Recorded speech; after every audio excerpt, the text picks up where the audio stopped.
Okay, hey, hi, hello everybody. I want to show you my world. I want to have some the old director's commentary on what I have created. You may or may not have already seen the gameplay video, but I wanted to talk about, some ideas and like go through some stuff about it.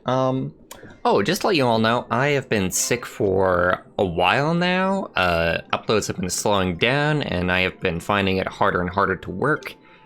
It is a medical issue, not a, fatal one or anything, but it has been very exhausting to live lately. So content creation has been the last thing on my mind.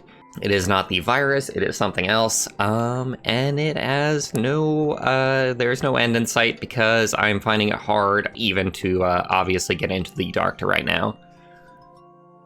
Because I'm scared of catching the virus. Anyway, that bit of sadness aside, just to explain why, I haven't uploaded anything lately, let me go ahead and show you my world. Let's go ahead and play some Super Bwarch World here. So we got 4 worlds, 20 levels, at least 20 levels now. I actually just added one. One thing that I kind of like about the ID system for the world maker is that you can actually edit the world and still have the same ID, because it's just your creator ID. So I did change around the order, by the way, since the gameplay video went up. I felt like this was a much easier level to start on. So we're gonna start off with this. So let me remember what the idea was with this one. So obviously, like, when I make levels, I really like that idea of using like a few elements and seeing how they interact with each other and going crazy with it and having a lot of fun. So this one, obviously, we've got capes versus wings. You might notice like a lot of decoration around here and there, or you might not notice. The direct decoration, I feel, is one of the most underappreciated parts of my levels. But yeah, there's all kinds of decoration around, all kinds of fun little block shapes that I like trying to create and trying to figure out like new ways of putting stuff together. I actually don't like this part. I actually feel like this just isn't like all that interesting. It's mostly just waiting. I've definitely found that it's a little bit hard to make things where the idea is not to simply wait. Like, it's something that I've always criticized, you criticize like Ocarina of Time. It's like, oh, you just wait for the Skulltulas, but when you actually make stuff, and I suppose I'm not actually like, programming the enemies, so it's not exactly as if I have like any chance on my own to change the idea.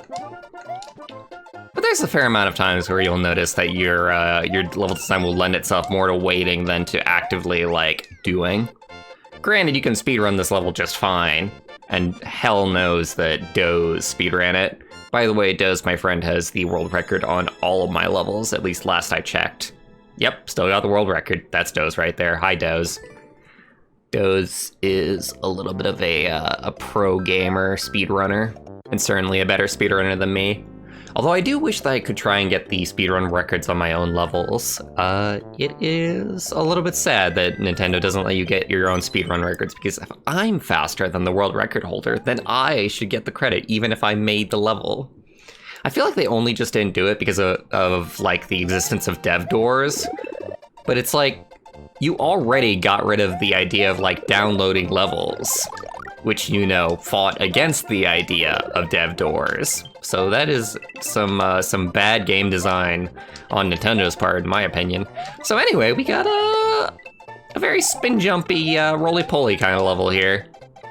I wanted to use some spikes and see how they would interact, and I put in pokies, and it was a marriage of a marriage of a combination. Let me tell you, man, I can speak, I promise you. Also, I don't know if I said, but it is a tiny bit late. So, if I'm slurring my words or if I seem a little bit exhausted, that is exactly why. Oh no, that's the one. Oh no. Yeah, we ain't doing this challenge. Luckily, you can just back off. I did try and make it to where you can't, like, soft lock yourself in there. Or, not soft lock, but make it to where, like, you have to die in order to, like, go back to start. But you can just fail the challenge, like I just did. and just do the level normally. I'll show off the different route anyway. We didn't show stuff like that happy bouncy guy in the gameplay video. Got to be careful. Got to be careful. Wait. Okay, yeah. You can just jump over this guy. It's a bit of a tight jump. That's a tight jump, let me tell you. But totally possible. I always liked this. Let me show you what's gonna happen here. She throws 2 balls, and then throws that, and just completely dies. It reminds me of the Poppy Bros that just, like, kill themselves in Kirby. I wanted to do more of these spike balls. I actually wish that I knew that you could spawn them on their own, because I know that you can do that now. Maybe I'll make a new level with spike balls being a thing instead of just spikes. More of a waiting mechanic, obviously. Very hard on myself when it comes to the idea of doing a waiting mechanic. And obviously, like, some people will be fine with it. It's just, I'm a tiny bit dissatisfied with myself for putting in a good few waiting mechanics in my levels. Fun fact, there's a really big, like, decorated area below that screen. But you can't see it, and nobody will ever see it, because the camera just, like, goes, like, in a slope over it. And I put it, like, entirely too much, like, decorative design down there, and made it all nice, and then you're just never gonna see it. I should have put, like, a secret door or something, so that you could go and appreciate it at least. I think I'll skip, like, certain levels. Certain levels, I definitely have you're able to skip them, since I don't think that they're, like, too fun, or I think that they're too difficult. Like, this one was one that, on a little bit of a further thought, I think that some people won't find this fun. So this is obviously, like, a level where you have to collect 100 coins, and there are a lot of coins. There's more than 100 coins spread here.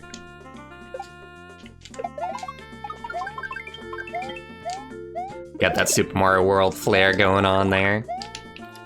The beginning Koopa trick where you can throw some shell and get a 1-up at the beginning of the game.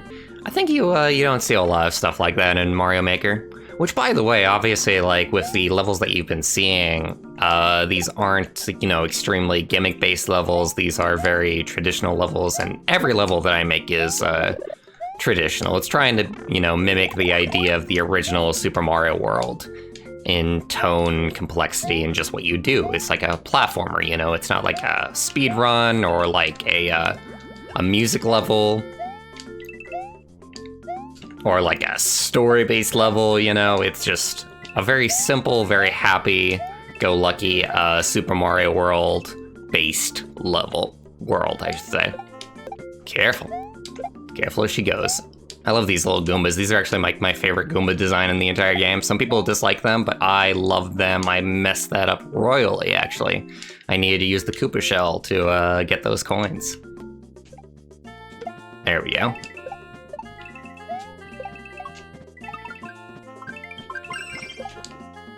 I am incredibly lucky that I landed on that shell right instead of just dying. Oh god. Did I had to have made this, like... Oh my god. Oh my god. Did I really forget to... There's a soft lock in the level. Oh my god, I've done that a couple of times. I am impressed that there are no soft locks in the original Super Mario World. You really start to appreciate how genius Super Mario World is when you have to create your own levels.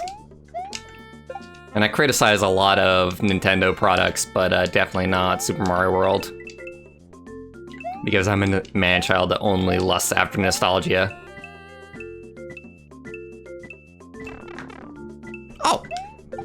I wasn't even looking at the screen. Hi, fella. Just chomp on my face, why don't you?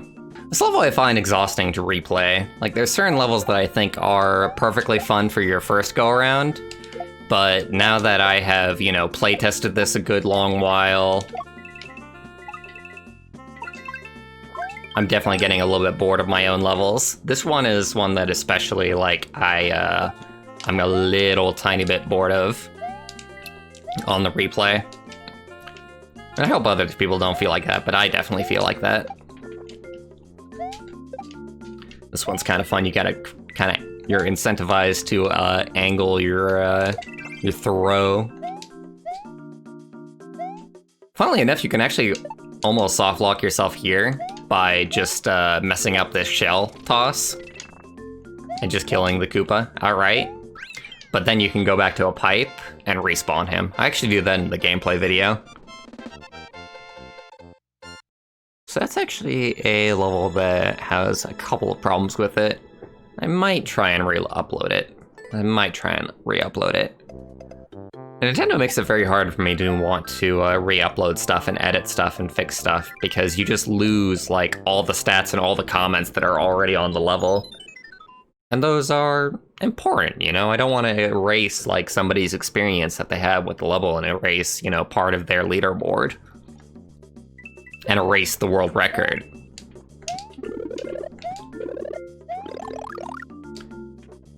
This was a level where I was extremely trying to go for a Super Mario World feel in the design of it, because it really is just a happy-go-lucky romp where you can take it on your own speed, and it's very like tiered in like the way that Super Mario World could sometimes be, where there's an upper and a lower path. And just in general, trying to make these fun situations with interactions with enemies happen. And trying to, you know, keep the difficulty like generally down. People with Mario Maker, they have this tendency to just make like super duper fucking hard shit. And that's definitely not my style. Definitely not somebody who likes Kaizo that much. I perfectly appreciate it, and I appreciate why people are so into it. But not quite for me. I forget if I showed this secret in the gameplay video.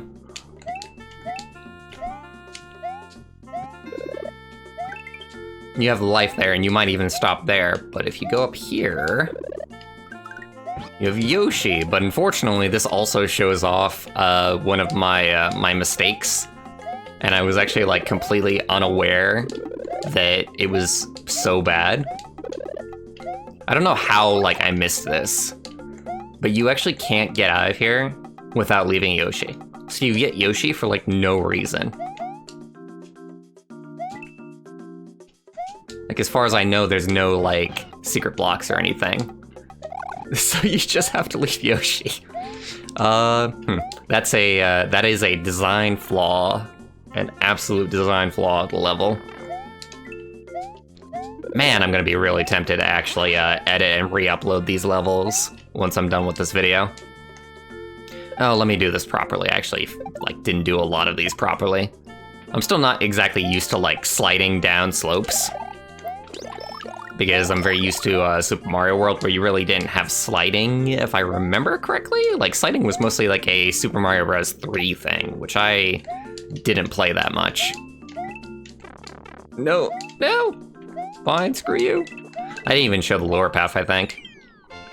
And with the lower path, it's just almost impossible. Yeah, it's just impossible to get the top of the goal post.